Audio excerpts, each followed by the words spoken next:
In The Amazing Spider-Man, Peter Parker finds a clue that might explain why his parents disappeared when he was young. His path puts him on a collision course with Dr. Kurt Connors, his father's former partner.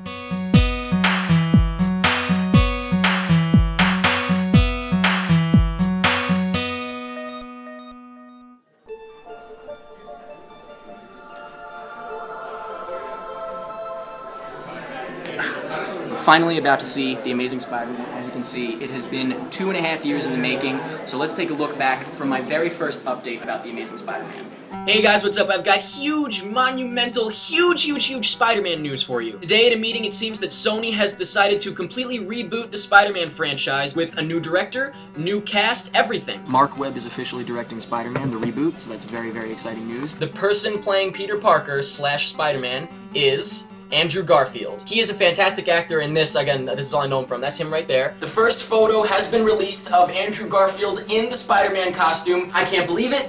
It's amazing. It looks even better than I could have ever imagined. The Amazing Spider-Man teaser trailer has leaked online. How did I sit here watching this? Kevin, tell me. I sat here basically like this the whole time? Yep. I just got back from the Amazing Spider-Man panel at Comic-Con 2011, and all I can say is, yes! Yes! Yes! Yes! What are you, some kind of teenage girl? I was trying to watch the screen, but it looked like you might have been crying. I think you were shaking. This life is not an easy one.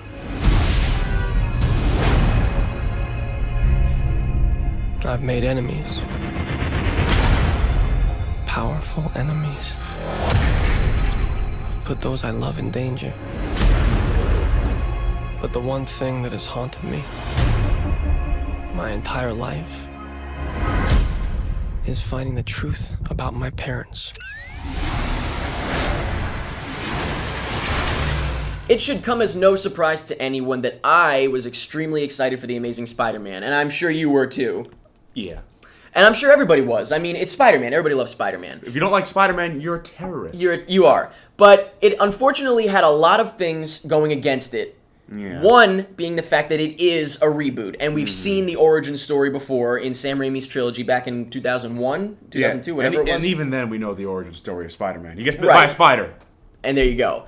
So, aside from that, it also had something else going against it, and that's a lot of marketing. A lot of marketing, which we will get into. That doesn't even begin to describe it. Right, we'll get into that. And all of these things going against the movie are really not fair. It's not fair, because Mark Webb, Andrew Garfield, Emma Stone, Reese Ifans, all of them really kind of, you could tell they put their all into this, and they really were excited about this movie.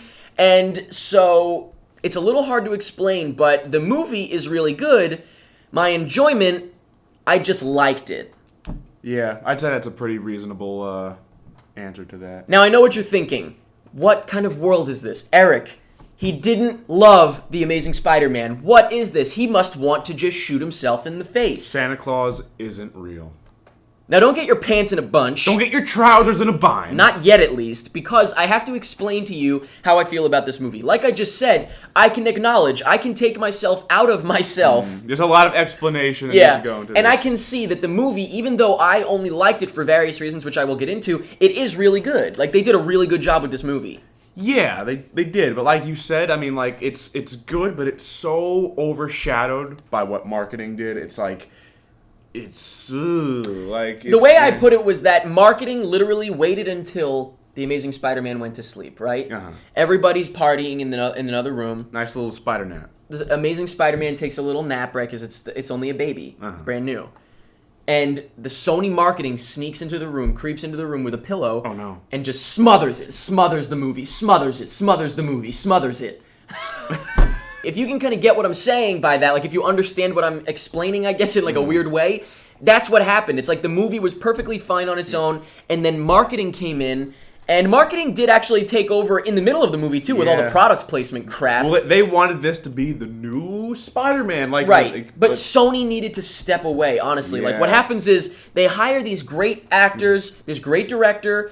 And then they don't let them do their thing on their own. Like, they don't leave it alone. They're just like, can I play? Can I play? Well, you know what? This is exactly what they did to Sam Raimi. Exactly what they did to Sam Raimi. But they did it quicker this time. Yeah, they were all, well, I guess nobody questioned Sony this time. You're right. Sam Raimi had the power to say, nope, not going to do that. For a while. And then, of course, as we know, Spider-Man 3. Spider-Man 3. And now that's another thing I think that takes away from my enjoyment a little bit of the movie. And once again, this is just my enjoyment that is affected by all of these things that are outside of the movie. If the movie existed on its own and nobody knew about it until it was released, it would have been great. So, unfortunately, like I said, I'm only talking about my enjoyment. You got to keep that in mind here because it's going to be different for everyone. If someone never watched a single trailer, they'll love it. Yeah. They'll love it. And if they don't know what I'm about to say, they'll love it. This was only made so that Sony doesn't lose the rights to Spider-Man. Well, I think that was kind of obvious. Right, of course, right. But I'm saying with that in mind, it's like nobody wanted to make this specifically except for the fact that Sony needed to keep the rights. It's not like they said... This really deserves to be retold. You know what I mean? So they just kind of finagled the whole untold story thing. And so all of that stuff, unfortunately, I tried so hard to not think about any of that, but I couldn't stop. I think about that stuff all the time. You know, it's... You all right? Yeah. You okay? I'm okay now. But the thing is, like, Mark Webb and Andrew Garfield and all of them, they did a great job. So it's like they were doing it because they want to do it. But you can't just, it's like Sony's, like, shadow looming over it. Well, that's exactly what it is. That should be the poster. Spider-Man, like, in fighting position, like, overshadowed by, like, a Sony executive just like...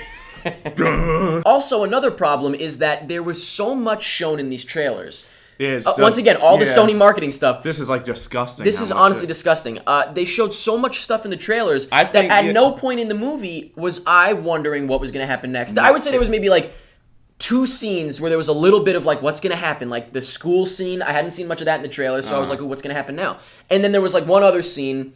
But for the most part, I was like, every time a scene started, I knew how it was going to end. That really affected my enjoyment of the movie as well, because it's like, what am I looking forward to here? There's no suspense, there's no surprise, there's no mystery. So... There's no mystery in the secret untold story mystery. And we'll get into, toward the end, because it's some of it could be considered spoiler stuff, we'll get into it more toward the end, but we want to just let you know that a lot of stuff in the trailers is not in the movie. And I know that's been happening a lot recently, but this one, it's like all the stuff that's meant to draw you in isn't in the movie. And that's Sony's garbage destruction of this movie. So hopefully you understand what we're saying. This really all affected our enjoyment of the movie more than the movie itself. The movie on its own, which is very big, but I want to make sure that's clear. And that goes for most movies, but I just want to make sure that's clear. Now, let's get into the movie itself and try to separate ourselves as best as we can, even though it's kind of difficult. But... plot-wise, I mean, I thought it was fine. It's the same old Spider-Man story, but it's Spider-Man. You can't, go too crazy different with it. Yeah, so. I mean, like, Sony really tried to say, oh, the secret origin. It's the origin of Spider-Man. We know what happens. He gets bit by a bug. He gets superpowers, fights off a bad guy, gets the girl. The end. And there you go. But it's like...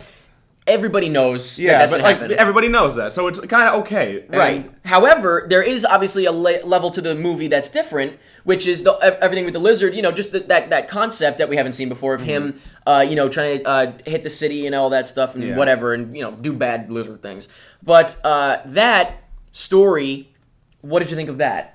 The new thing that we haven't seen before. Well, just the story of, like, the lizard? Right, yeah, the villain story. I felt it was very, very rushed. Like, out of nowhere, Connors is just like, I want to take over New York. Well, like we said, he thinks that he's doing something good, but someone pointed out to me, they said, they were like, this is an intelligent scientist. At what point did his IQ drop enough for him to think, turning everyone into lizards will be the way to save the world? I mean, even some people would argue that he was hopped up on crazy juice. But right. Like, even so, he's an intelligent scientist. I'm going to inject myself with this untested lizard DNA. Yeah, all of that was kind of just very, like, villain. Oh, yeah. Yeah, because, like, they tried to give him the aspect of, like, a sympathetic villain. And they did, to an extent. Like, I actually enjoyed that. I really did. But there were a lot of parts where it was just like, I'm a bad guy! Now, you just said that some of it felt rushed, right? Yes. I agree with that. However, I remember you said you thought the movie was too long.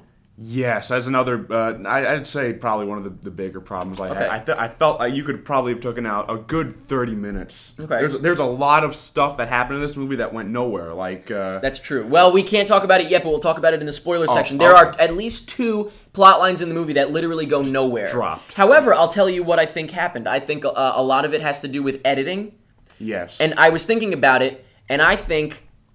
This is totally opposite of you. I would like to see the director's cut. If this is supposed to, like, if this can stand on its own, I would love to see the Mark Webb director's cut, because aside from the fact that we know so much was cut from the movie, which, like I said, we'll get into, I just feel like his vision for it was a different movie, and they edited it down and cut out a lot of... with movies like this, like with Mark Webb, the type of movie he would make, it requires a lot of quiet looks and stuff like that, and awkward moments and stuff. Yeah. And it's like it kind of just kept everyone kept going back and forth. There was never really a whole lot of just time to really soak it in. You really feel Sony on those kind of parts. And that leads us into directing. Now, Mark Webb, I was excited for Mark Webb directing it because he had only directed 500 Days of Summer, and I thought that was very interesting. Yeah. Now, with a big blockbuster summer movie type of thing like this, how do you think that he did?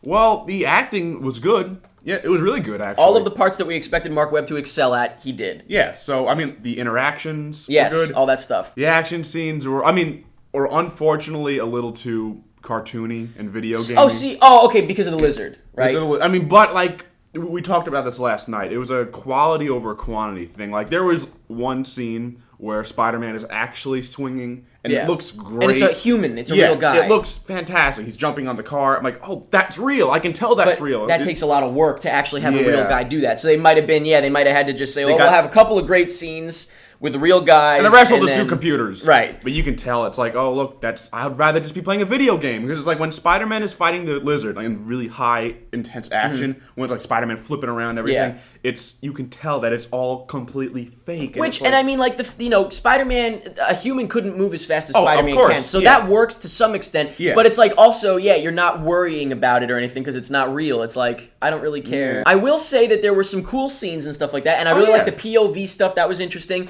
But I don't think there was anything super iconic about this movie. That's a big... I mean... When you think back to the Sam Raimi trilogy, not trying to compare them, I'm just saying, there are many iconic scenes. Memorable moments. Right, memorable moments. In this, I feel like most of it is relatively forgettable, unfortunately. I'd say very forgettable. Like I'm being nice. I kind of forgot most of it already. But like when I walked out of the first Spider-Man, you remember the first Spider-Man. Yeah. Like, even if you don't like it or you do like it, you remember it. You right. got Green Goblin flying around. You got Spider-Man upside down kiss. I mean, that's Spider-Man.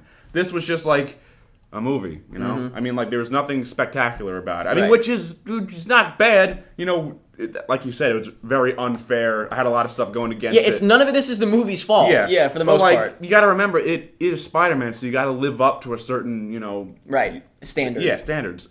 And it didn't really... like you said, it felt like 0.5. It felt like Spider-Man 0.5. Right, that's something else I was going to say, is that this literally felt like a prequel to the real first movie. Like the second one's going to be Spider-Man really... The second one is going to be the one that really shows off everything they can do, because it'll be a whole new story and a whole new direction. No origin, nothing. So, I'm actually really looking forward to the second movie for that reason. And finally, the acting. The acting was great. Yeah. I thought the acting was really good. And we expected that, though, because you've got, Andrew Garfield, who is one of my favorite actors, which almost was distracting. The fact that I love Andrew Garfield, it was kind of like, this is Andrew Garfield. So it was almost distracting, but I think I was good on that. Same with Emma Stone. Like, I've seen her in so many things that it was a little weird. But I thought that everybody did a great job. But did you like Andrew Garfield as Peter Parker? I thought he did a really good job as Peter Parker. I think he did a good job, too. In terms of who did Peter Parker better, I would say Andrew Garfield. I would say Andrew Garfield 100%. Which is great. That's a good thing. Surprisingly enough, I mean, I never thought Emma Stone was a bad actor. I just thought she was, like, an okay actor. In this movie, she felt like so natural. Like, I didn't think... She is. She can be. Yeah, I didn't think she was like a movie cat. She felt like just a normal girl. Yeah, she actually, I think, might have been the best. Actually, I gotta say, I think Dennis Leary was fantastic. Yeah. So, overall, the acting really wasn't a problem. Reese Fonz as well. Yeah. Everybody was really good. And that's all we can say about The Amazing Spider-Man without spoiling anything as far as spoilers go with something you know mostly everything about already. But we will talk about spoilers in just a moment. Just to wrap this up again, for anyone that's like, Eric... What happened? You were going to love this movie. I really wanted to. Obviously. I really wanted to. And I really did. I enjoyed it. I certainly didn't, I wasn't sitting there like, I got to get out of here. Oh, it wasn't a bad movie. No, not at all. Yeah. It was a really good movie, but our enjoyment of it was affected greatly by marketing, editing of the movie, all of this stuff that is all like the suit stuff. Yeah, the guys with the briefcases. If I went in completely blind, I probably would have enjoyed it a lot. I definitely, absolutely would have, because I wouldn't have known what the heck was going to come next. Overall, hopefully you understand what we're saying. It is a really good movie, and I'm really, really excited for the next one. More excited. I think I realized about halfway into this one, or maybe 30 minutes into it, that I'm actually more excited for the second one, because it'll be completely new and can go anywhere. And so I'm really looking forward to that. So here's to 2.5 more years of excitement and anticipation for the next one. But as far as this one goes, it felt like a prequel to the one that will be. Yeah. So, which is not a bad thing, I guess. It's good and bad. But now we're going to talk about some spoilers from The Amazing Spider-Man. If you don't want to know anything that happens, don't watch anymore. We're going to talk about maybe like some post-credit scene related stuff and, you know, all different stuff like that. Let's see, my hands are like spiders. So wait until you see The Amazing Spider-Man and then come back and see what we have to say. Otherwise, let's talk spoilers. So the first thing that I think we should talk about... Spider-Man dies in the end. Yeah. How crazy was that? It was a crazy thing. That really balls. But that's the origin story. Yeah. No, but really, the first thing I think we should talk about is the stuff that was cut out of the movie. Let's talk about that this first. This is like when we were talking about before. You can see like dollar signs like in the background of the movie. Yeah, if I go back and watch the trailer now, it's like so obviously like, come on in, everybody, come on in. Yeah. Now, here's the deal. I don't mind necessarily when stuff is cut from a movie that's in the trailer, because the trailer is made very far before the final cut of the movie. That's fine. However, this was like blatant. Yeah. Like you know that they knew that this stuff wasn't gonna be. Who cares though? Yeah, there's a lot. Of stuff. There are lines like, "Are you ready to play God?" which is cool. That's not a big one, but it's cool. You want your answers, Peter? Come and get it. Yeah, and that's not in the movie, but it certainly draws in an audience in the trailer, and I think that also affected it because we kept thinking, you know, we once in a while pointed out like, hey, they skipped the doorman scene, for example. Yeah. And the different stuff like that. It's like you shouldn't be thinking about stuff like that in a movie, and I wish I could not. But I can't help what happens. You know, that just happens. I'm trying to put it out of my head. And before we get to the stuff that was in the trailer that ruined the movie, which we will get to in a moment, there was also stuff in the movie that wasn't in the movie. Aside from trailer stuff not being in the movie, there was stuff in the movie that then all of a sudden wasn't in the movie. There's at least 2 plot lines specifically. Yeah, this is when the pacing got a little wonky. Yeah, that literally just stopped. The first one is... Peter Parker trying to search for Uncle Ben's killer. That just stops. You can argue that he stopped because of the lizard, but it's like he didn't just stop. It is like forgotten completely. Yeah. Like it's like he didn't not even brought up. It's like, oh no, I don't care anymore. See, he's like a good portion of the movie is him, and like the whole reason he becomes Spider-Man is him searching for his uncle's killer. Yeah, and then he just gives up on it. Like he just literally just like forgets about it. It's like if we told Peter Parker right now, he'd be like, oh shit, forgot about that. And the other thing is, the other plot line that really didn't continue... This is very confusing. Well, once again, I think this is an editing-related thing, is the... Lizard SWAT team, Irfan Khan, I don't know... Oh, that's 3. There's 3 storylines. Oh, we're going on 2 different levels here, so we'll get to that in a second. Okay. I don't remember the actor's name, I think was Irfan Khan, I don't know how to pronounce it. Yeah. But the guy that was supposed to play the Proto-Goblin originally, and now is not, which I think that might be why it got a little goofed up. His storyline of like going to, you know, when he's on the bridge. Yeah, he's going to the vet hospital. Like, I guess Lizard just kind of stopped. Yeah, like he's like going for him. He ripped open the car, and that's the last we see of him. Yeah, so that was weird. And then a smaller one, because it's not necessarily a plot thing, but more just like a concept thing, is the lizard turns the SWAT guys into lizards. Like to shoot that scene, like they used a lot of CG, they used a lot of like tricky camera angles. This took probably a couple days to shoot. Right, it's production time. And then I guess did they never intend for that to go anywhere? I guess because like I was gonna think, oh, maybe the SWAT guys get all brain controlled by the lizard and they become like SWAT lizard army men. Right, it's like they just sit around. We don't even know where they go, actually. It's because like, all of a sudden, at the end, they're just cured. They're cured. Let's talk about the stuff that was in the movie, but was also shown in the trailers. This is one of the worst, parts. Now, before we get to the worst part, which we will, they show, the tower falling over and all that stuff. Yeah, they show the tower fall. You see the ending of the movie. Every single trailer. We know Spider-Man's going to beat the lizard. We know that, but it's like, we don't know how. But because of that, we do know how. They show it happen. It's ridiculous. It's just ridiculous. And I mean, there were a few things, like I said, that I was like, oh, I can't wait to see how they do this. Like Stacy dying, Captain Stacy dying, not Gwen. But, I thought that was really good, but it's like, thank God I haven't seen this in the trailer. I think him dying was one of the only things I was like, wow. Oh, okay, because I hadn't seen it. Yeah. And I knew it was going to happen just because I know the comic book characters, but I hadn't seen it, so that was beautiful. Also, the high school scene. Stanley's cameo was great, by the way. I'd say that was great. One of the best scenes in the movie. Yes, definitely. Yeah. But that scene was good because I hadn't seen all of it in the trailers. Like, the whole scene, like, in the science lab and stuff like that, I was like, oh, cool, what's going to happen? So, that was a major problem, but the worst part... Oh, this is bad. And this literally, our audience booed. Yeah. After all was said and done. Very deservingly so. Yes, I agree. I didn't boo, but I agreed with them.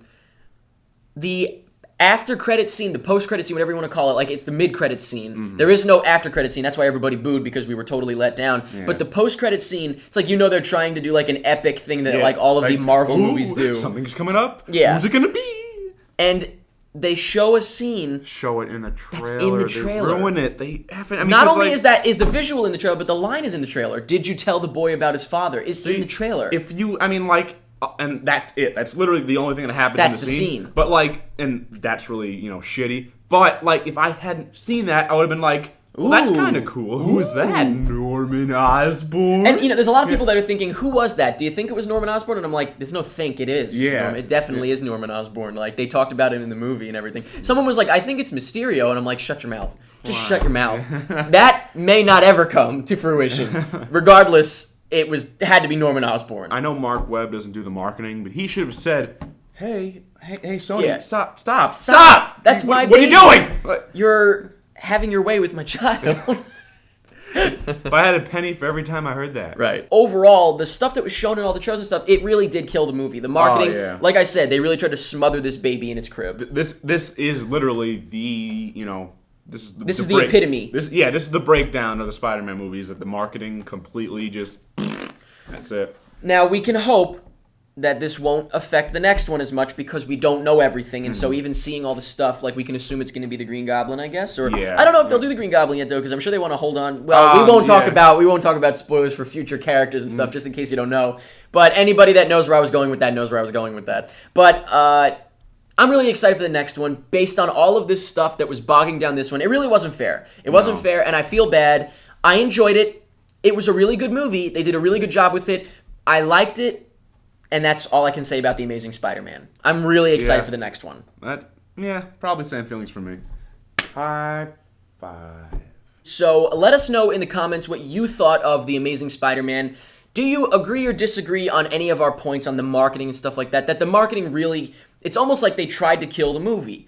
Obviously, they wouldn't want to, but it's like they tried to. Let us know what you thought of the acting. Andrew Garfield, Emma Stone, Reese Fonz, everybody. Let us know what you thought of all the acting. Let us know what you thought of the action scenes. Did you think there was enough Spidey, not enough Spidey? I thought there was not enough Spidey swinging around. The best scene, by the way, I forgot to mention, was the scene with the things across the street. I can't think of what the hell they were called. The cranes, yeah. And he swings through. That was the best part because it was just Spidey swinging. And then there was not enough of that. So let us know what you think of that. Let us know anything that you want about The Amazing Spider-Man. And that's pretty much it.